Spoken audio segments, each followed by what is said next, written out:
Good day. Today we will be looking at sentences and all the various types of sentences. There are four types of English sentences, each classified by their function.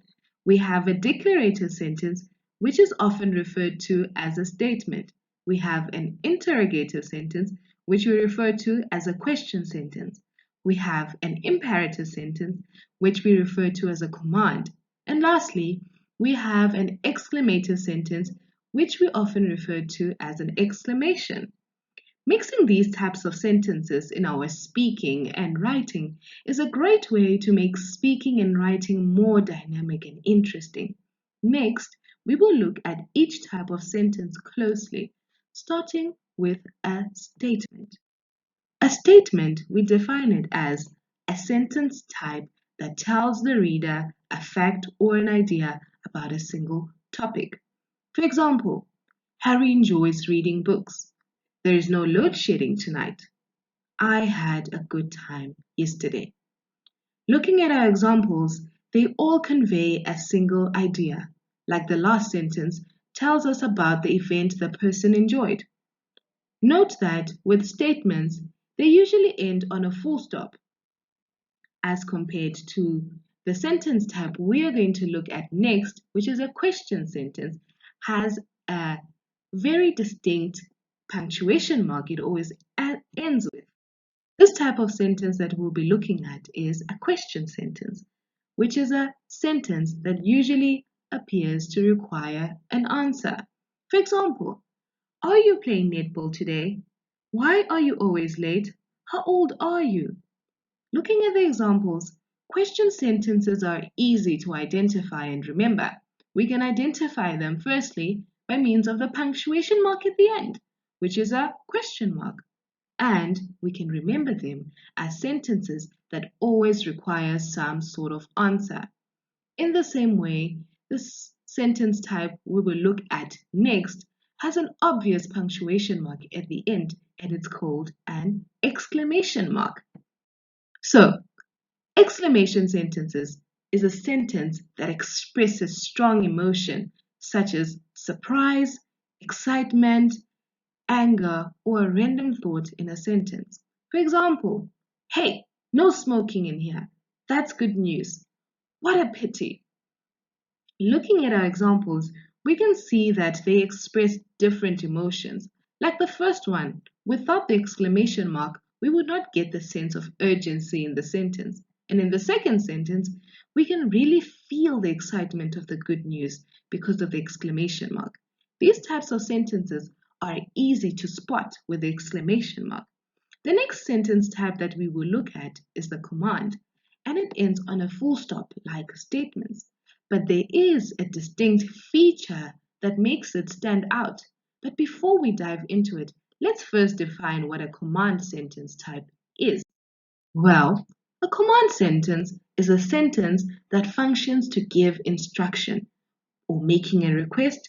In essence, they tell someone what to do.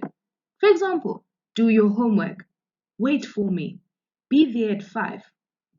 As we can see from our examples, the sentences are instructing someone to do something. How are these sentences different from statements, you may wonder? Because up until this point, each sentence type we dealt with has a distinct punctuation mark. Well, in this case, a command starts with an imperative verb, which are verbs that create an imperative sentence, which simply means it's a sentence that gives an order or command. Like our first example, you're ordered to do your homework, and the second, you're ordered to wait. I hope that you can now see that they are not difficult to identify. We have looked at the types of sentences, and next we are going to look at the different parts that make up a sentence itself, and the two parts are called subject and predicate. First, let's define them. The subject is what or who the sentence is about, while the predicate tells us something about the subject, or what the subject is doing, or what the subject is. You know very well that we write sentences every single day, whether on an Instagram post, a WhatsApp text, or an email, this means we are constantly composing sentences that are made up of these different parts. So what are these parts that make up sentences? As we have defined, it's the subject and predicate. Just to repeat again, the subject is what or who the sentence is about, while the predicate tells us something about the subject, or what the subject is doing, or what the subject is. A tip to remember which is which. The subject will be a noun or a pronoun, and the predicate will contain a verb in addition to a possible modifier. Now that we have looked at subject and predicate, we now go further and look at direct and indirect object. A direct object is the person or thing that directly receives the action or effect of the verb.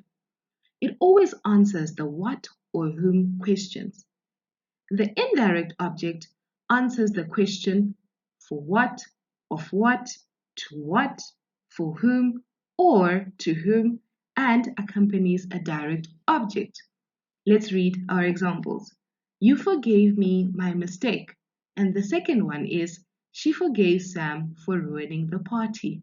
Okay, you might be a bit confused.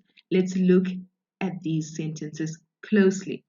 Looking at this sentence, you forgave me my mistake. The thing that is being forgiven is the mistake, which answers the what. So this is our direct object. The mistake is being forgiven for me. So me answers the to what question. So therefore, it is the indirect object. Okay, let's look at another sentence. She forgave Sam for ruining the party. Remember, direct object answers the question of whom. And in this case, whom is Sam. So that's our direct object. And the indirect object is ruining the party. Sometimes it is not always obvious when identifying the direct and indirect object. It is always helpful to go back to the definition. With everything we have learned today, when confused, always go back to the definition. Bye, and thank you so much for watching.